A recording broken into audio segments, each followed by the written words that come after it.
Yeah, happy Sunday. No, real quick. I've asked a lot of people why it seems like Nigerians can't unite against their common enemies. We know our common enemies. We know the people who are oppressing us, people who do not want Nigeria to grow. And I keep asking, why is it that Nigerians cannot unite or come together against these common enemies? And whenever that question is asked, the next thing will be ethnicity, tribalism, religion, poverty. You know, it sounds clever to think that it's ethnicity or religion or poverty that is keeping Nigerians from uniting against their oppressors. But I totally disagree with that line of thought. Completely, I disagree. Are we multi-religious? Yes. Are we multi-ethnic? Yes. Is there poverty? Weaponized poverty? Yes. But then, are these factors why Nigerians can unite and fight whoever or whatever is responsible for all of these problems that Nigerians face? My answer is no. And let me explain. Poverty, for example, is not or should not be why a people can't stand up against their oppressors. As a matter of fact, poverty is what is supposed to be the inspiration for coming together. Poverty is what is supposed to spoil you, as in, when you are hungry, it is not the answer for you to now go cap in hand or become a slave to beg for peanuts. As a matter of fact, the politicians can never give you what will satisfy you. They will always give you something that will keep you coming because that's what they want. So, a reasonable person would rather be, inspired or spurred by that poverty, by that hunger, to want to stop those people that are keeping them poor or those people that are keeping them hungry.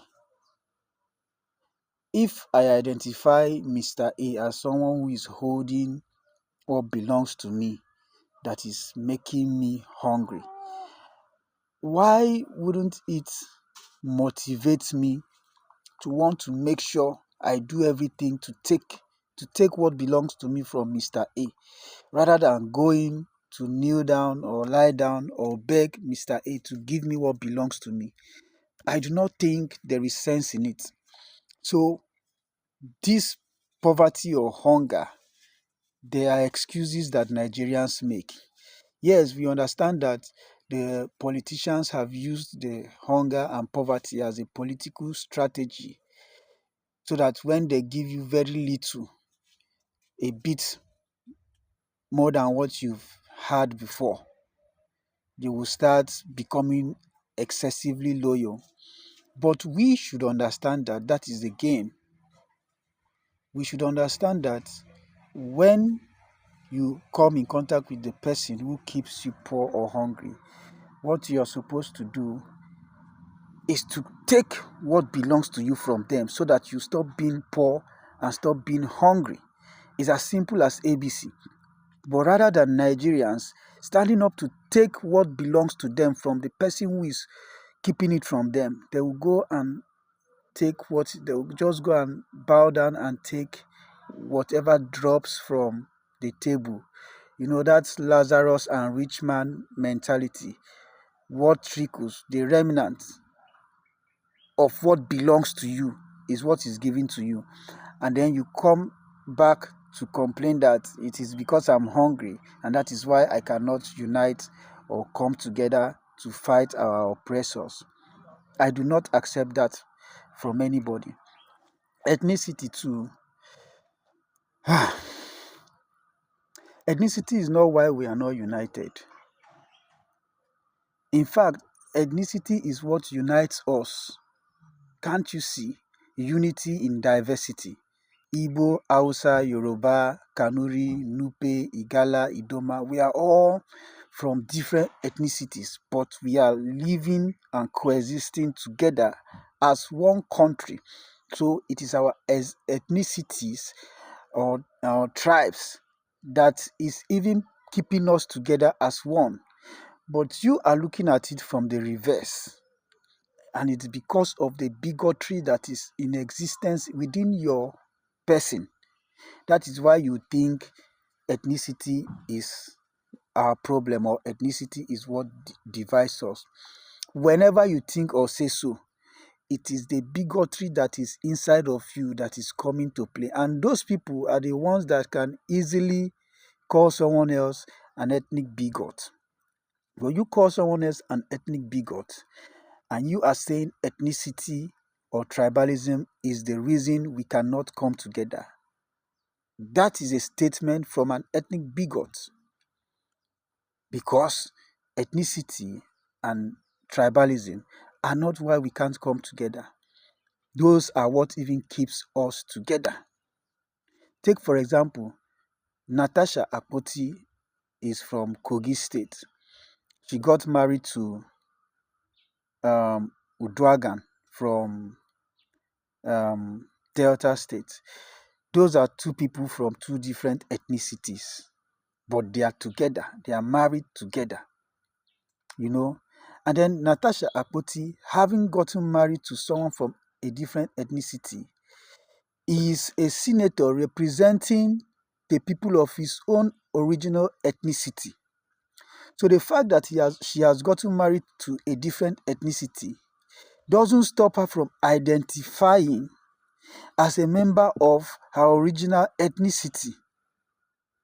And a lot of people in Kogi Central are happy with her or are happy over her leadership, so to say. So ethnicity is what makes us beautiful.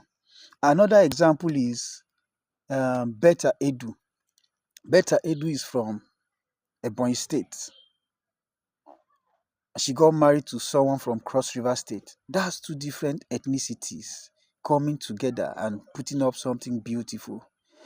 Beta Edu had been Commissioner for Health in Cross River State, even though she is from Ebonyi State. She's Igbo, a different ethnicity. Beta Edu represented the Cross River State slot for ministerial position. She took up a Cross River State slot and she became a minister, even though she was later asked to resign. But you see what ethnicity does? Ethnicity puts us together.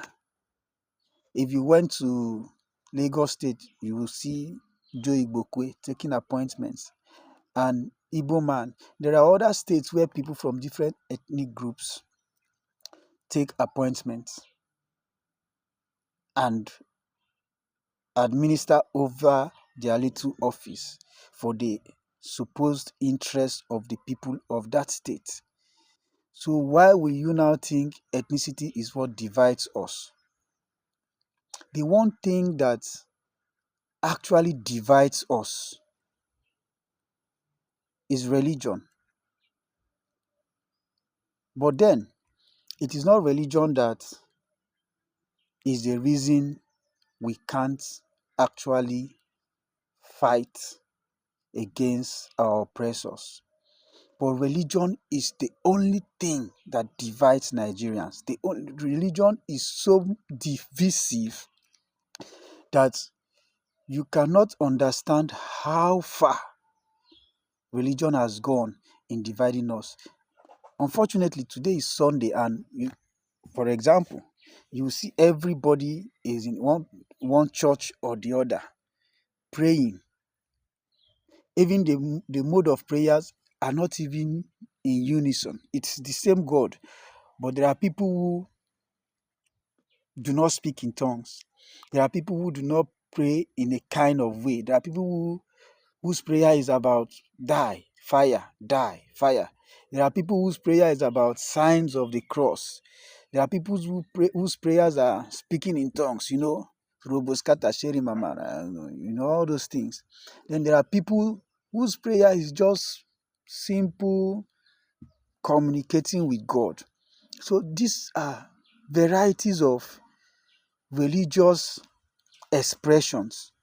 These are the things that constitute the separation and the disunity that's that's that's that's stricken the Nigerian state.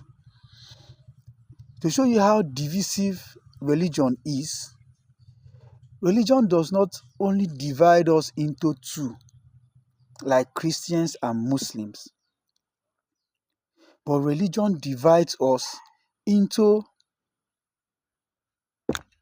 Christians. Within the Christendom, it has divided us into cherubim and seraphim. It has divided us into Catholics, Presbyterian. Religion has divided us into Anglican, into all sorts of things. The same religion, the same Christian religion has divided us into different prophecies from the same God. During COVID-19, a man of God said God told him that he sent that pandemic to his people because his people are staying away from him. So he sent the pandemic so that the pandemic will make his people to come back and seek his face. Very funny thought. Okay, you are the God that has the power to do anything. You have the power to automatically turn the people back to you. Why do you have to go through a pandemic? Why do you have to use a suffering? Why do you have to use pestilence? That means you do not have the power to turn the people back to you. It is pandemic that has the power. So you gave them pandemic. In the same Christianity, another preacher or man of God said God showed him that it is the devil that is using the pandemic to destroy his children. One pastor actually said it was 666 coronavirus. The same coronavirus, another man of God said God told him that there is nothing like COVID-19, that it is just the politicians that are using it as a means to control the people and steal. One Christian God, three different prophecies. You could see how disunited we are. Even recently, there is the one that is all over the social media that Father Mbaka said this year Nigerians will be hungry, and that is what God told him. Then Pastor Adeboye said God told him this year Nigerians will have abundance of food. The same God. You could see how disunited we are in our thoughts, in everything. Then if you say let's go to Islam, a lot of people do not know that there is division in Islam. Islam have Sunni, Islam have Shia. They still have smaller ones. They still have smaller ones like Ibadi and Ahmadiyya. Divided in ideologies, divided in everything. And we say it is ethnicity. But then, in this division of the people by religion, there is a particular religion that unites Nigerians, but we are too pretentious a people to accept that. And that religion is the one I actually think is our rightful religion, the African traditional religion. Today is Sunday.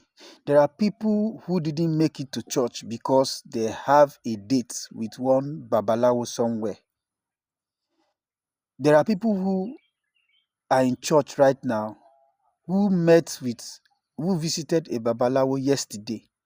There are people who are in church right now that will visit a Babalawo tomorrow. So Christians, let me not even say a lot, I will use most. Most Christians worship idol. Most Christian, in fact, it is something that everybody assumes. I will not say no because I do not have evidence to it. Everybody assumes that you cannot be a successful politician in Nigeria without going fetish. But all of those politicians are either Christians or Muslims. And the fetish things that they are talking about are things from the African traditional religion. There are people who are Muslims who would be at a Babalawo's place on Thursday, and then on Friday it's Moshalashi. There are people who might even miss going to mosque on Friday because they have a date with Babalawo. So the only place that you would see Christians and Muslims coming together, united in terms of religion, is within the space of the African traditional religion. So when it's time for Babalawo, Christians and Muslims would worship the same God. Because if you went to a Babalawo's chambers, you will see Christians going to visit Babalawo. You will see Muslims going to visit Babalawo. But when we come out, we pretend I am a Christian, I am a Muslim, but we are united by one religion, which is the African traditional religion. That means that is what is our true religion. But because of mental slavery, we shy away from it in the open. But in the secret, we run to it and seek it as the actual solution to our problems. Even a lot of church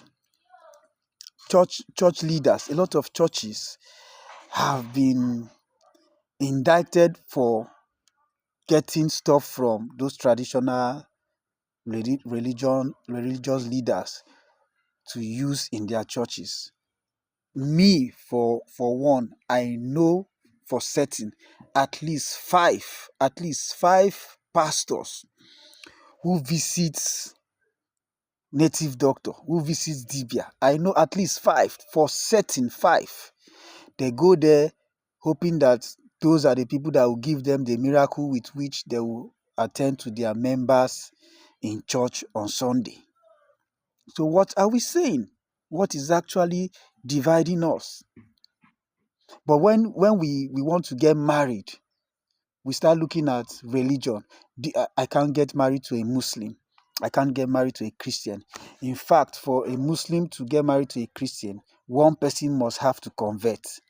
But for Igbo to get married to Yoruba or Hausa, nobody converts. You cannot convert your ethnicity, but you can convert your religion. So ethnicity is not a problem at all. Religion is not actually a problem, but it's a challenge. You get what I'm saying? So, in terms of religion, if you want to remove that challenge that religion poses, it is best for you to be irreligious. I am a no religion. I do not identify with any religion. I am not Christian. I'm not Muslim. I am not pro Babalawo or Dibia. I don't worship any of those. I am a human being.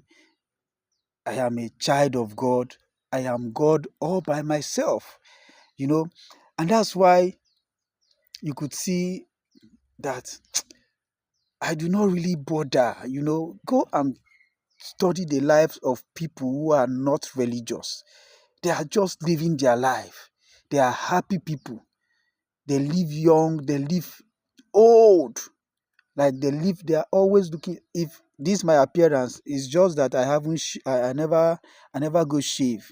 You know, if I visited a barber shop and come out, you will not believe my age. Even as started as I look, if I told you my age, you are not going to believe I'm way younger than my age because I do not carry the burden of religion. You know, this Hausa person, this Christian, this Muslim, this one they go Baba. No, everybody, I see everybody as one. until you have gotten to that level of consciousness where religion doesn't determine anything at all about you, you will continue to be in that religious challenge. And you could see that those of us who are not religious live very long. A simple test rather. Ask yourself, when last did you see the obituary of someone who is not religious? The people that mostly die are either Christians or Muslims or traditional worshippers or all three. When last, go and check, when last did someone die and it is said that that person is not a religious person? Non religious people hardly die because we are the ones who live the true life of Christ. That's the Christ in me, the hope of glory. You don't even know that Christ is a level of consciousness, but you cover yourself with the blindness of religion and cause problem all over the country and all over the world. Religion is an opium. Now, let's get to what keeps us from uniting against bad leadership, what keeps us from uniting against our oppressors. It is simple. What keeps us from uniting and standing up for our rights collectively is distraction. We are totally distracted in Nigeria. Nollywood is a distraction. Afrobeat is a distraction. Social media is a distraction. Celebrity lifestyle is a distraction. Giveaway, is a distraction. The state-sponsored conflict. A lot of people are not aware that a lot of these crises here and there are sponsored by the states to keep us talking, to change our focus, to shift our focus to something else, while they keep doing what they are doing to keep us oppressed and ripping us off. Partisan politics is a very huge distraction. You know, this one is in APC, so I will not vote for him. This one is in PDP, so I will vote for him. This one is in coalition. You know, those are the things that keeps us divided because they know that divided we fall. A lot of people are not aware that there is no political party currently in Nigeria that doesn't have the APC members in them working for APC against those parties. And some of the leaders of those parties are, are closeted APC members. The biggest one is the coalition, the ADC that all of you are running to. That ADC is made up of APC. All their leaders are people who migrated from APC. So for the person who is saying, I am not desperate to become a president, but I am desperate to see Nigeria work, you can't truly be desperate to see Nigeria work by joining in a coalition of people who are desperate to see Nigeria fail. It's a no-brainer. So this is how partisan politics distract us. We are distracted by almost everything. Anything can distract Nigeria. Then, apart from distraction, there is the aspect of foolishness. I have been saying this for some time. Nigeria has the most foolish people on earth. I might be included. It is you that will judge. But Nigerians are so foolish that we are we are fear knowledge. We are fear knowledge. We are attracted to ignorance. And then the politicians weaponize the ignorance. That is one. So a lot of people say the ignorance have been weaponized. But then I am also a product of the system that weaponized ignorance. But I decided to not be foolish. I decided that knowledge is power. Even the ignorance that have been weaponized in our educational or miseducational system, like I'll call it, they still teach us that knowledge is power. So why don't we seek knowledge? Because I know for certain that when you know better, you will do better. But we do not just want to know. Ask someone to read a book or two. You have become their enemies. Even those that go to school, if a lecturer said this your work is not properly done, go back and redo it, go back and correct it, that student will start thinking that lecturer is a wicked person. He doesn't want me to graduate, he doesn't want me to pass. We are just in a rush, we are scared of knowledge. And when you don't know, you won't do.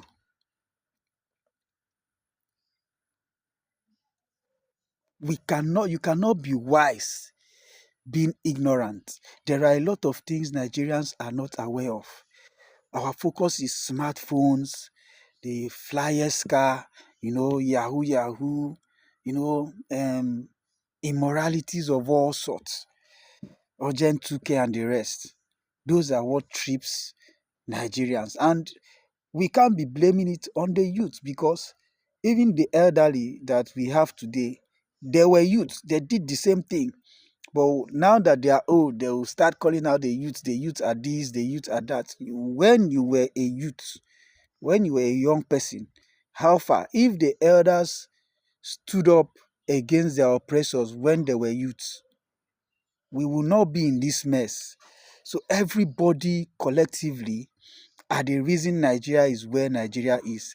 The politicians or governments, their aim is not actually to solve problem. Those people are not there to solve problem. Those people are there to do what you want them to do. If you want them to create problem, they will create problem. If you want them to fix it, they will fix it. All you have to do is tell them what to do. The problem with Nigeria is that Nigerians do not tell their politicians or their leaders what to do. We only lament, go to church, cry Abba Father, give offering, and think that God somewhere will come down and help us. Until we stop getting distracted, until we start seeking knowledge, we will forever remain the way we are and keep complaining and foolishly blaming it on ethnicity, blaming it on poverty, blaming it on tribalism, blaming it on religion, which, of course, to a great extent, like I said, religion is our biggest challenge. All the best.